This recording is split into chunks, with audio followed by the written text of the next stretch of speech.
Healing brush টুল। এটার কাজ হচ্ছে, মনে করেন আমি একটা স্যাম্পল নেবো যে আমার এই জায়গায় কালো আছে না, আমার এই পাশে ফর্সা আছে মুখটা, এর মতো হবে এই পাশটা, এই কালো জায়গাটা এর মতো হবে। অলটা চেপে ধরবো, আমরা যে অলটার আছে অলটা চেপে ধরে একটা স্যাম্পল নেব।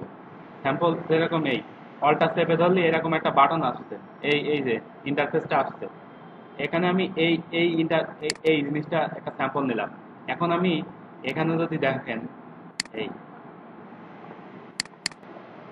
সেম এই কালারটা আমরা যে স্যাম্পলটা নিছি সেইটাই আসবে। এই যে দাগটা চলে আসছে, এই চলে আসছে না দাগটা, বোঝা গেছে? এবার তো সবাই এই ছবির পরিষ্কার করায় ব্যস্ত থাকবে না কদিন।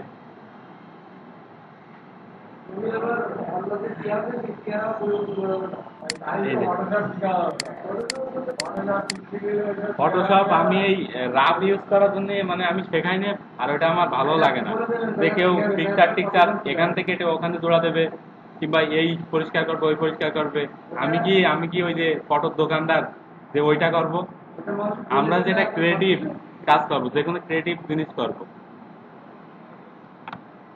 এই নিজের যতটুকু প্রয়োজন সেটা আমরা করতে পারি।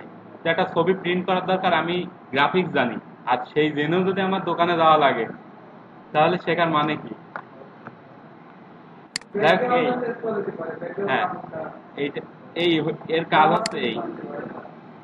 এখন আরেকটা আছে খুব ইম্পর্টেন্ট, মজার জিনিস, প্যাচ টুল। এটা হচ্ছে খুব মজার জিনিস। মনে করেন যে এই যে প্যাচ টুল, প্যাচ টুল, এটা হচ্ছে খুব মজার জিনিস। মনে করেন এই ঘরটা, এটা এই জায়গাটা আমার ভ্যানিশ করা দরকার, এই জায়গাটা আমার এখানে দরকার নেই। সেক্ষেত্রে কি করবেন? এই প্যাচ টুলটা ব্যবহার হবে। যেরকম